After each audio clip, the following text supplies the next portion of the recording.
तो हुआ कुछ ऐसा, मम्मी फ़ोन करके बोलती है कि आ जाइयो गाँव काम करने के लिए, बारिश हो बाड़ी सी है।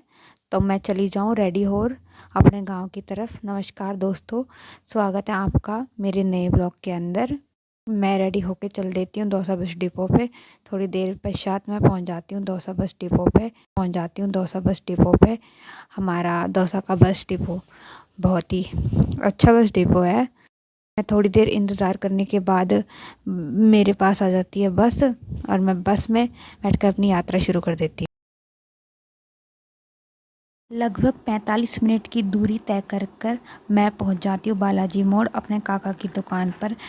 काका मोए बैठा देवे एक मोटरसाइकिल पर।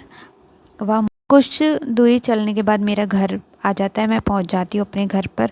तो मेरी दादी मुझे बोलती है कि बेटा चलते हैं अपन खेत में काम करने के लिए, मौसम ख़राब है।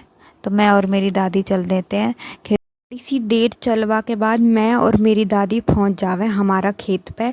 हमने ट्रॉली से इकट्ठी करी बाजरे की बाल, और बाल इकट्ठी करने के बाद हमने 1 घंटे की बालों को दी धूप ताकि वो अच्छे से कुट सके। फिर उसके बाद में मेरे दादाजी लेकर आ जाते हैं, थ्रेसर लेके आ जाते हैं, और फिर हम अपना खेत कुटना शुरू कर देते हैं। और खेत का जो बाजरा है वो हम अपनी ट्रॉली में डालते हैं, और हमारा एक बीच गांव में घर है, उसमें हम बाजरा डालकर खाली करके ट्रॉली फिर हम अपने घर की ओर चल देते हैं। उसके बाद अगले दिन मैं देखती हूँ कि बारिश हो जाती है बहुत ही ज़्यादा, जिसकी वजह से अब हमने कोई भी काम नहीं करना। तो मेरी मम्मी बोलती है कि अब तो तू चली जाइयो दौसा।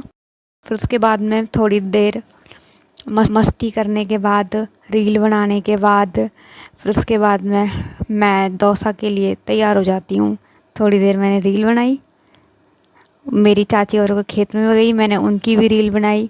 उनके यहाँ पर तो काम करने के लिए मज़दूर आ रखे थे, और मैं अपनी भैंसों को बाय बाय बोलने के बाद मैं चल देती हूँ दौसा की तरफ। शाम हो जाती है, मैं दौसा पहुँचती हूँ उस टाइम तक।